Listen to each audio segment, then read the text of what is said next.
The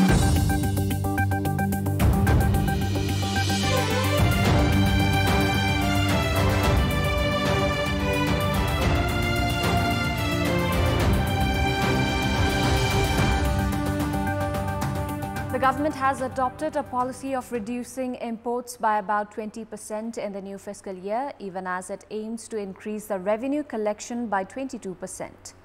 This immediately raises the question about the government policy, as imports account for over 50% of the country's total revenue collection. The scenario unfortunately paves way to more taxes on consumable goods, adding to the plight of the consumers already reeling under back-breaking inflation. Good morning, I'm Chitrakar, and these are the headlines of the hour.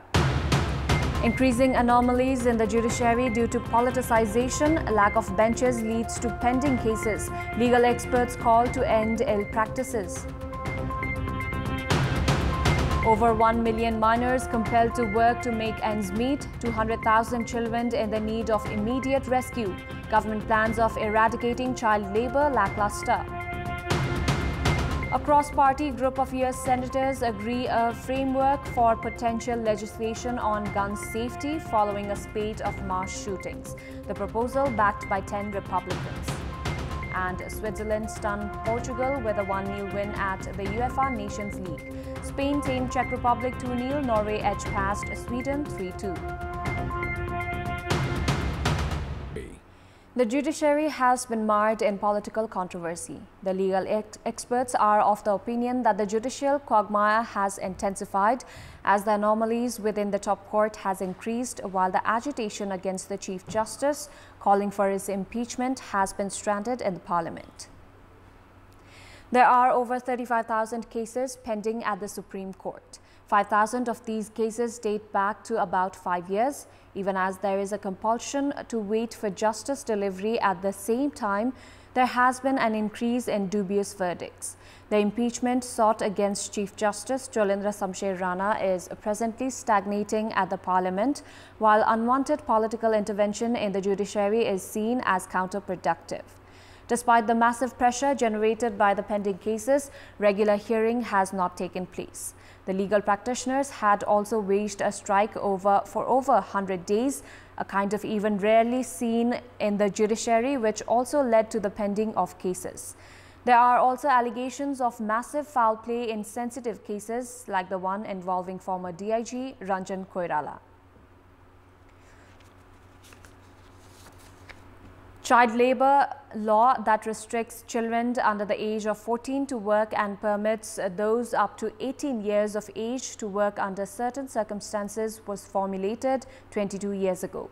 If works were carried out as per target, the government should have eradicated child labor from the country by this year.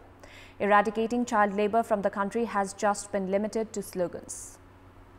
More than 1.1 million minors in Nepal have to depend on hard labor for survival. Although child labor is rampant in the capital, the government has remained indifferent to the crisis. Child laborers who are out of the government data working at households is estimated to be high in numbers. The labor law prohibits anyone to hire children under 14 years of age for work.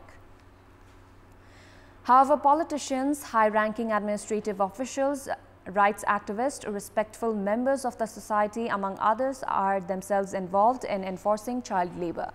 Children are also being exploited by enforcing them to work for very minimal wages. The young children are hired to work in bricks kilns, automobile workshops, as helpers in the transport sectors, among others. To make matters worse, minors have been made to work in chemical factories and spray poisonous chemicals in large agriculture farms. The government has conceded that more than 200,000 children who are waged in risky working conditions need immediate rescue. The Child Labour Act that came into effect in the year 2000 still hasn't been fully implemented. It has been proposed that child labor should be completely eradicated from the country in the next 3 years. However, plans are yet to be made on how to achieve that target.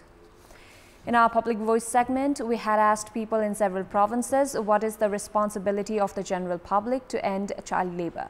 Let's take a look at what they had to say. Public Voice. सबभन्दा ठुलो त पहिला गार्जियनले हेर्नुपर्ने हो। देख्न साथ तुरन्त चाहिँ प्रहरीमा खबर गर्नुपर्छ। बाल श्रम चाहिँ सबै नागरिकले रोक्नुपर्ने हो। हरेक घरबाटै सुरु गर्नुपर्ने हुन्छ। हामीले उचित शिक्षा र संस्कार दिनुपर्छ बच्चाहरूलाई। निशुल्क शिक्षाहरू दिने। जबसम्म हामीले समाजलाई एउटा चेतनाको स्तरबाट माथि उकाल्न सक्दैनौँ तबसम्म यो बाल श्रम रहिरहन सक्छ। बाल श्रम सम्बन्धी सचेतनामूलक कार्यक्रमहरू गर्ने। नागरिकले नीति नियम कानुनको फलो गर्नुपर्यो।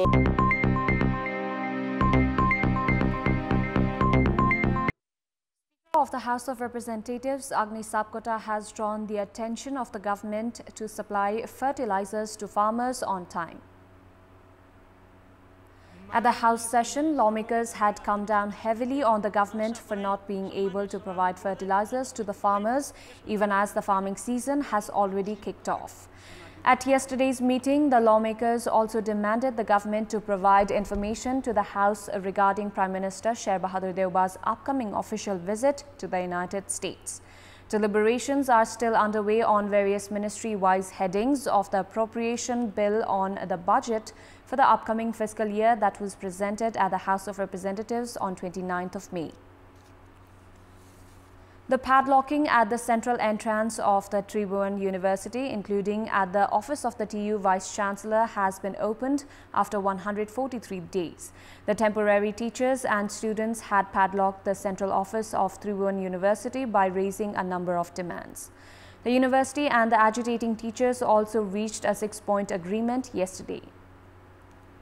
Interestingly, it was the students of ANN FSU, a student wing of CPN UML, who took the initiative of unlocking the padlock which had been placed at the central gate of TU for the past 5 months.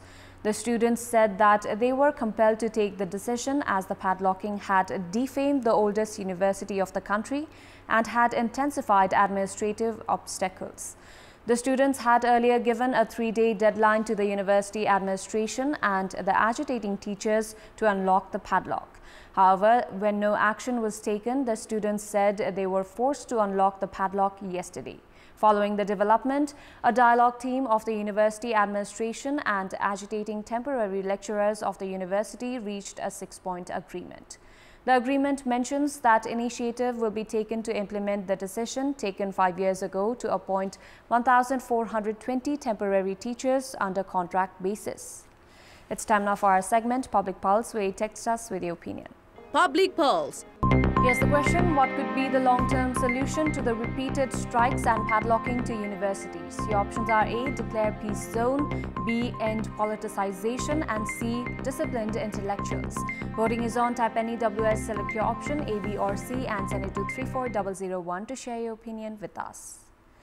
Niharika Rajput, who hails from Dhanusha, has started a hunger strike in the capital, demanding justice for herself and her 21-month-old child.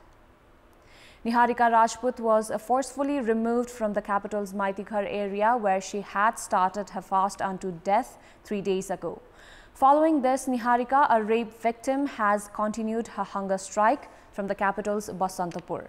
Niharika has alleged that the perpetrator has been acquitted by the district court, Dhanusha, which has compelled her to wage her fight from the federal capital.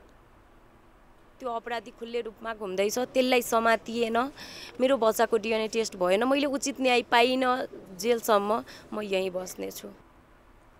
Niharika Rajput had moved to the High Court Dhanusha after the district court had given a clean chit to her alleged perpetrator.